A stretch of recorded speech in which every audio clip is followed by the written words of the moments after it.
one thing that I will say, and it connects to what Thelma talked about in just the framework of listening to workers. I think that often we talk about concepts and job quality and frameworks.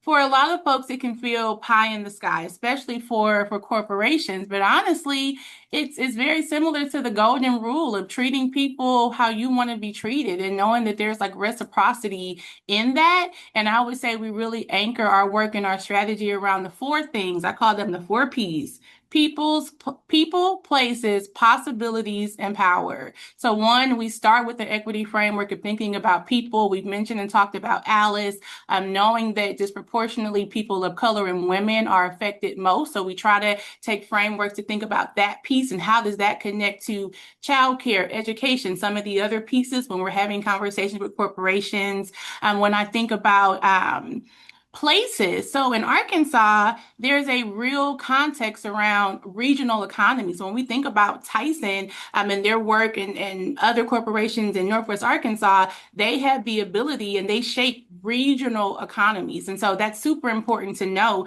because the rural communities that are around those larger epicenters rely on these corporations for jobs. So places is very important in thinking about corporate hubs and rural communities that are dependent upon those major employers. And then from the possibilities, we want to ensure that when we're having conversations with corporations, we are thinking about pathways and not just paychecks. What is mobility and advancement and stability? A lot of the things that Sarah mentioned when she talked about how they think about corporations and employers that they want to invest and lend to. So we think about whether it's creating a pathway for people to move from surviving to thriving. Are there opportunities for workers to build wealth?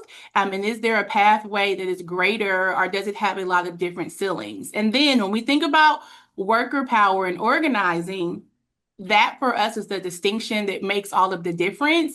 And, to be quite honest, there is a lot of sensitivity and nuance in building this coalition and this power and working to have authentic organizing and accountability while also bringing employers to the table where they understand that there's a connected through lines and just getting people comfortable with knowing, saying that it is okay for workers to have power. Like we should be okay with wanting people to have power and agency and really centering that.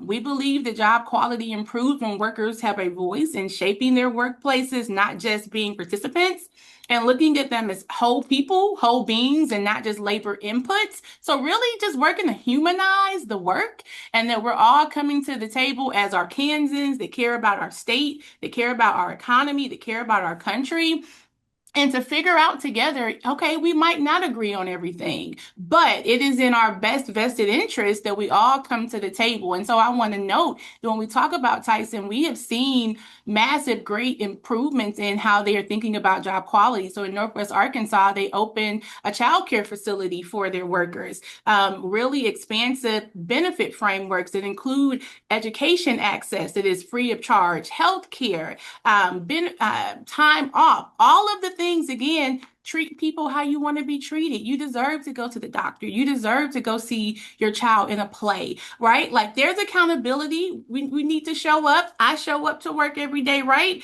But it's important that we're thinking about this work holistically, centering people and sitting folks down and just remembering the golden rules and what's at stake. And Maureen said this when we started our conversation.